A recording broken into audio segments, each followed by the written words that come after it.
రాబోయే సార్వత్రిక ఎన్నికల నేపథ్యంలో జిల్లాకి కేంద్రీయ బలగాలు రావడం జరిగింది.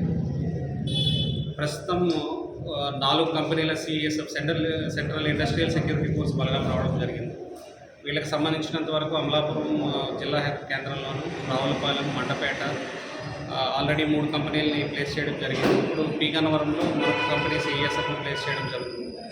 ఈరోజు దానికి సంబంధించి ఇక్కడ ఉండేటటువంటి విధి విధానాలు, ఎందుకంటే ఎక్కడెక్కడో దేశంలోని వివిధ ప్రాంతాల నుంచి వచ్చుంటారు కాబట్టి ఇక్కడ ఉండే నైసర్గిక స్వరూపము, ఇక్కడ ఉండేటటువంటి పరిస్థితులు, వాటికి సంబంధించినటువంటి విషయాల్ని విశదీకరించడం కోసం ఈరోజు కార్యక్రమం చేయడం జరిగింది.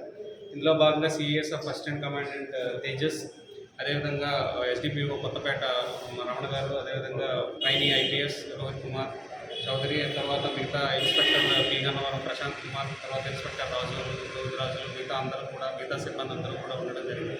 ముఖ్యంగా రాబోయే ఎన్నికల నేపథ్యంలో కాన్ఫిడెన్స్ బిల్డింగ్ మెజర్స్లో భాగంగా, విశ్వాసాన్ని కాదుకొల్పే చర్యల్లో భాగంగా ఈ కంపెనీల తాలూకా సేవలను యూటిలైజ్ చేసుకోవడం జరుగుతుంది. మార్చ్ పాస్ట్లు చేయడము, ముఖ్యమైనటువంటి కూడల్లో మీటింగ్లు ఆర్గనైజ్ చేయడము, ఇదే విధంగా ఇవి ఎలక్షన్ ముగిసేంత వరకు కూడా ఈ కంపెనీలు ఈ ప్రాంతంలోనే ఉంటాయి. దీనికి సంబంధించి పూర్తి స్థాయిలో ఏ విధమైనటువంటి